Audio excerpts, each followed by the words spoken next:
Madame la présidente, monsieur le ministre, monsieur le président de la commission des finances, monsieur le rapporteur général, même en matière de politique budgétaire, le bon sens peut primer. Mieux vaut ne pas mettre la charrue avant les bœufs. Demain, nous débuterons l'examen du projet de loi de finances pour 2024. Aujourd'hui, nous achevons celui du projet de loi de finances de fin de gestion pour 2023. Autrement dit, avant de discuter le budget de l'année N+1, nous bouclons les comptes de l'année N. Les choses se font dans l'ordre et nous tournons la page de 2023 avant d'attaquer le chapitre 2024.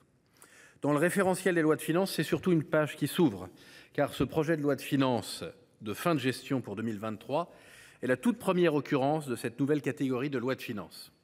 Nous l'avions créée il y a 2 ans, à l'occasion de la révision de la LOLF, dont nous célébrions au passage les 20 ans, avec une intention claire, créer un objet ad hoc pour clore les comptes de l'année en limitant drastiquement le cadre dans lequel le gouvernement peut ouvrir de nouveaux crédits. Naturellement, ce cadre restreint au passage les marges de manœuvre du Parlement, dont l'une des missions essentielles est, c'est le bon moment de le rappeler, de voter le budget. En l'occurrence, c'est ce que nous faisons et c'est aussi ce qu'a fait l'Assemblée sur ce texte. Cet objet a aussi répondu à l'une de ses principales missions qui ne lui était pas explicitement attribuée mais à laquelle nous sommes nombreux à être attachés, extraire autant que faire se peut la nécessaire adoption des textes budgétaires des querelles politiciennes.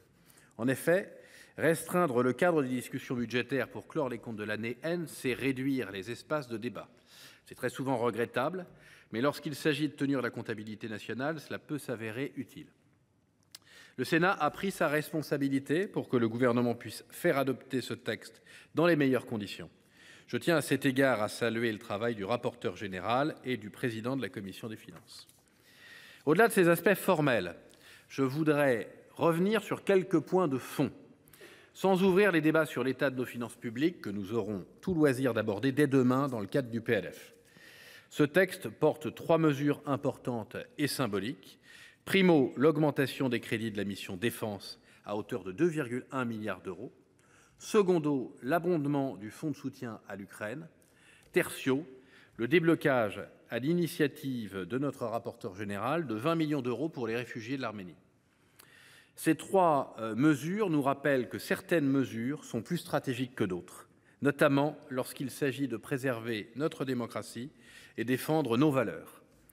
Vous l'aurez compris, mes chers collègues, notre groupe votera bien évidemment en faveur du texte de la commission mixte paritaire. Je vous remercie. Merci, cher collègue.